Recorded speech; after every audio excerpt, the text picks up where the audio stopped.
You're listening to the Otis Jiry channel.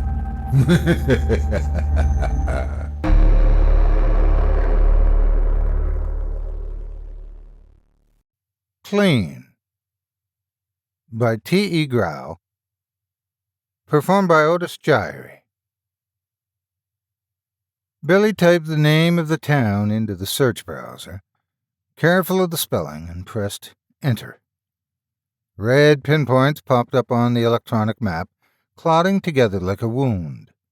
He scribbled down a long list of addresses into his notebook with the stumpy yellow pencil provided by the library.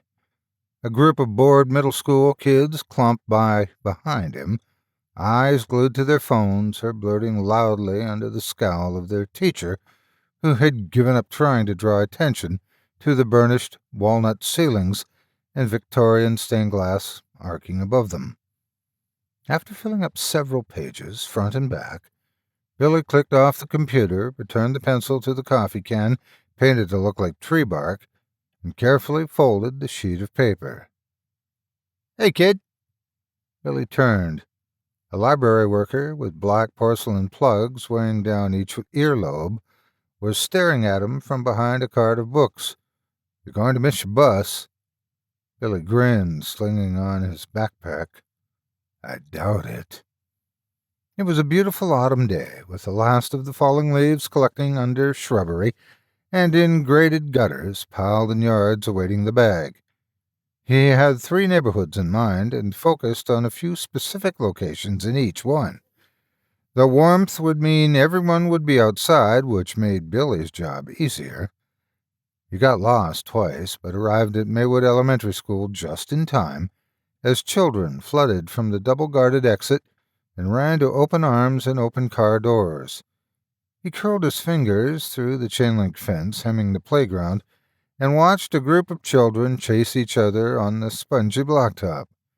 They were all talking, shouting, playing made-up games with just enough rules that everyone knew. Laughter and words blended together until Billy couldn't understand any of them. He turned around and faced the street, crossing one foot over the other and digging his hands deep into the pockets of his snug khaki shorts. He pushed his sock down a little lower on one ankle. A stumpy kid with the shape and consistency of a potato hurried up the sidewalk. He wore an orange mesh vest, nearly matching the color of his hair, and handed another one to Billy. "You on with me?" the potato boy huffed under his freckles. Irritated, Billy looked down at the vest, then up at the boy's face. "No, not today." The boy sighed, crumpled the vest into his hand, and lumbered up the block toward the intersection, mumbling to himself about the inequities of crossing guard duty. Billy leaned back into the fence, noticing the first hint of sunburn on his freshly shaved legs. Around 3 o'clock, most of the children had disappeared, and all the non-native cars had driven off from the surrounding streets.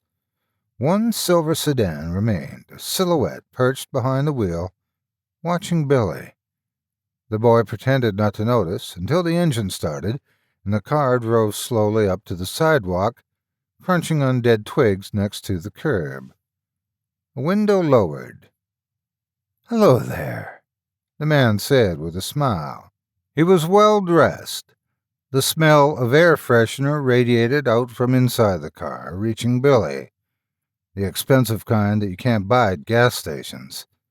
The man had the AC on, even though the afternoon had turned brisk. "Hi," Billy said. "What you doing?" "Just waiting, I guess." "Waiting for your parents?" "No, my parents aren't coming. I thought a bus would take me to my aunt's house, but I think I missed it. My aunt watches me these days." Billy looked up the block, searching for a beat-up minivan that wasn't on its way. The man followed his gaze. "You new here? At school, I mean?" The boy nodded his head. The man rubbed his jaw, lips tightening over his white teeth. "Hey, mister, can I borrow your phone? I need to call my aunt, but she drinks a lot and all, and those meds she takes." The man looked at Billy for several moments, then raised his window. He drove off a bit faster than was normal for the neighborhood, bottoming out his Hyundai on the speed bump with a scraping sound. Billy watched him go, annoyed by the cloying air freshener smell stuck in his nose. The Easy Mart had bars built into the glass, and posters of heavily made-up girls wearing tube tops posing next to giant bottles of beer. Billy walked out from the front entrance holding a small plastic bag. He opened up his list from the library and scanned the notes, unwrapping and shoving a neon green blow pop into his mouth before heading into the neighborhood behind the store. Billy sat on the curb, the white lollipop stick jutting from between his lips, cheek bulging out on one side. He could feel the weight of the house just 2 lots down. The vertical blind sagged in one corner and then tightened back into straight black lines. The light in the window went off. The blinds didn't move again for many minutes, which stretched into much longer than that as dusk turned to nightfall, marked by the blinking of the streetlights that came alive in the disjointed unison up and down the block. Billy got up and walked away, leaving the blow pop on the sidewalk, the exposed pink ball of gum glowing yellow on the cracked cement. He hit a few reliable spots after that. A shopping mall, a local park with rusted swings, a dank video arcade with crappy old games and missing windows, an adult bookstore with no windows at all. Finally, he gave up for the night, found the main drag, and headed for the motel, both hands gripping his backpack straps, bony elbows poking out behind him. It grew late, but being a Tuesday, traffic was light. He made his way toward the familiar Easy Mart sign to pick up a few things for dinner, and maybe a little something for dessert. Money was running low, but he had faith. Billy walked to the frozen foods bin at the rear of the store. A man with thick glasses and thinning hair stood in front of the beverage cooler, squinting at the rows of brightly lit bottles. Billy came to a halt and stared at him. The man felt the attention and glanced over. Billy smiled at him before turning slowly and walking to the register. Outside, the man got into his car and clenched the wheel, his eyes glued to Billy, standing next to the payphone by the side of the building. He couldn't believe his luck. The man looked at the bag on the passenger seat, got out of the car, and walked back into the store. A key rattled on the other side of the motel room door before Billy pushed it open and walked inside, placing a plastic sack on the dinette table. The man poked his head in from the parking lot outside. "Come on in," Billy said, carefully removing each item from the pack. 2 packets of beef jerky, 2 bags of Cheetos, 2 cans of grape soda, and 2 ice cream sandwiches, Neapolitan style, all neatly arranged and grouped by twos. Billy set down a box to cinch-tie trash bags last. The man entered the room carrying a bag of his own and quickly shut the door behind him. He touched the lock and paused, unsure of what message he might send. "Can you lock it, please?" Billy asked without looking. "You never know anymore." The man locked the door and sat on the bed, clearly more relaxed. "Nice place." "Thanks," Billy said, lining up plastic forks and knives next to the food. The man pulled a pint bottle of whiskey from the bag and dangled it with his fingers. "You want a little of this?" Billy walked over, took the bottle, and unscrewed the top. "Make a man out of you," the man said with a grin. The boy sniffed the open bottle, made a face, and shook his head. No thanks." "Oh, you're no fun." The man grinned and took a swig, swishing it around his lips. "Okay, how about this?" He produced a wine cooler from the bag and popped the cap with the lighter. "It's sweet." Billy's eyes opened wider. "I like sweet stuff." He took the bottle and downed a gulp. He grimaced, then smiled. The man smiled back. "So do I." More things were taken from the man's bag, including a comic book, a pack of baseball cards, and 3 more wine coolers. Other things stayed inside at the bottom, at least for now. Billy sighed as he lay back on the bed and paged through the comic.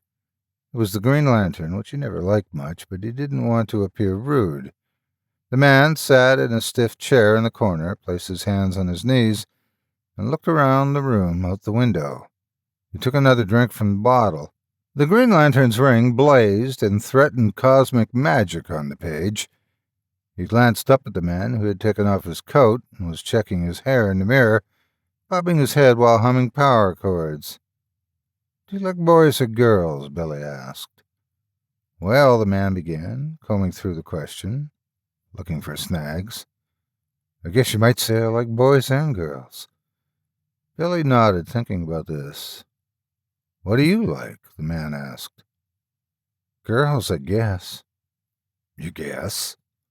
"I mean, I don't really like anyone, but if I had to like someone, it would probably be a girl. Boys can be just like girls, and girls just like boys." "Really?" Billy looked at him, intrigued. "Really?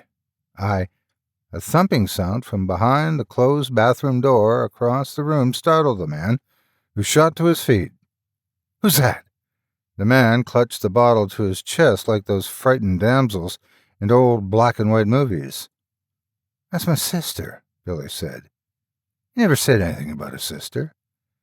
Billy looked the man square in the eye. "You never asked." He returned to the comic. The man went to the bathroom door. As he reached for it, the sound of water in the shower started from within. "I wouldn't go in there if I was you," Billy said. The man looked at him suspiciously. "Why not?" "Because she's taking a shower." The worry on the man's face eased, and his grin reappeared. He took a deep breath and clapped his hands together. "Well, we'll just let her finish up then, huh?" Billy shrugged. "She likes to be clean." The man laughed, somehow finding this funny. "Yeah, I'll bet." He picked up the bottle, roughly tousled Billy's hair, and strolled around the room with a cocky gait like a general, familiarizing himself with new spoils. Billy smoothed out his hair. "You like them clean, right?" The man held up a large surfer's wetsuit that was resting on the dresser next to a motorcycle helmet with a tinted faceplate. "To be honest with you, I don't." He sniffed the suit. "I like the essence." A pair of balled-up women's underwear was underneath the suit. He glanced at Billy and stuffed it in his pocket. "I'd like to know what I'm dealing with." "Yeah, I suppose you do," Billy said absently. "That's only fair." "Who's this?" asked the man, holding out the wetsuit.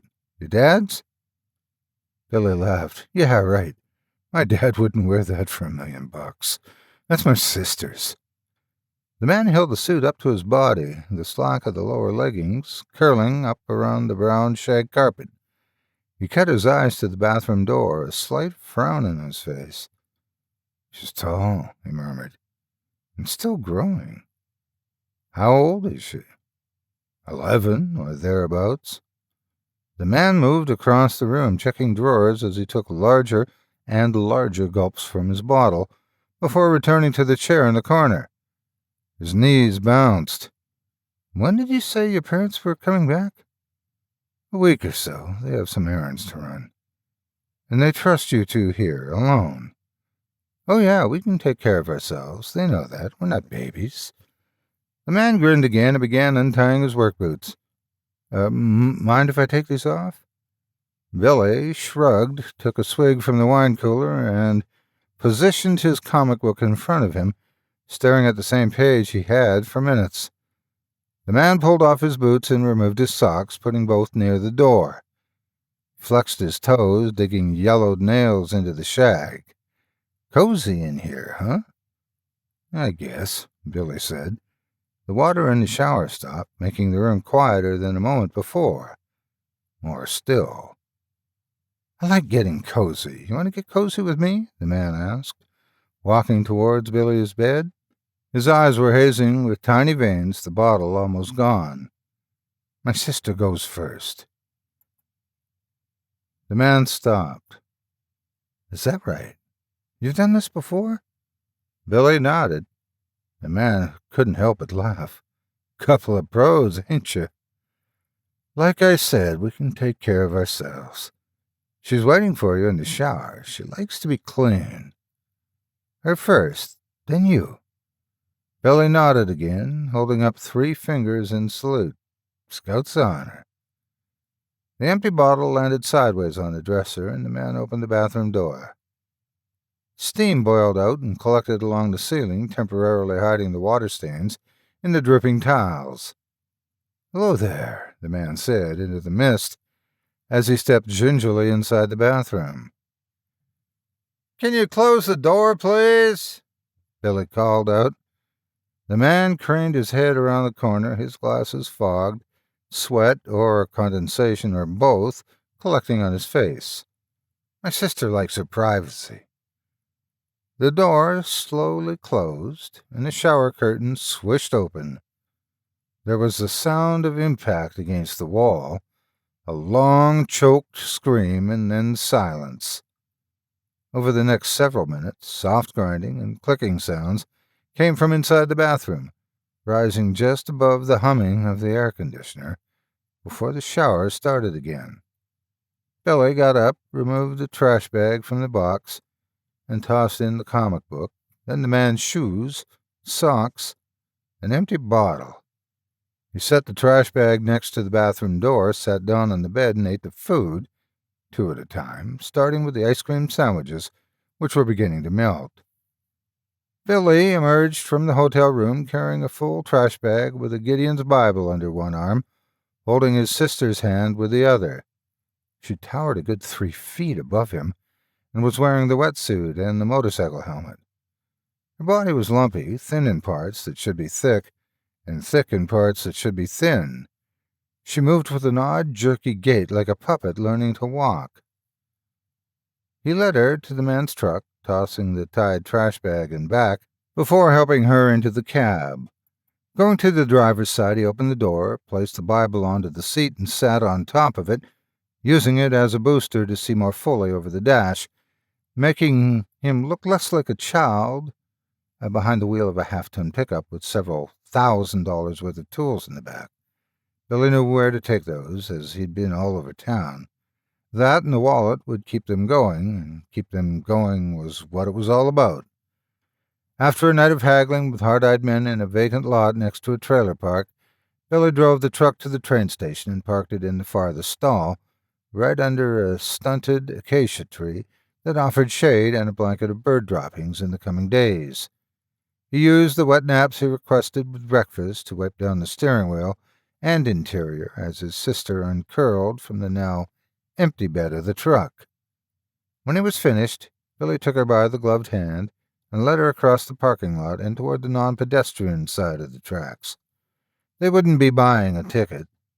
Inside Billy's backpack was a library chart of every industrial train route across the country, so now it was just a matter of finding a rail car that had a room to spare, either outside or in.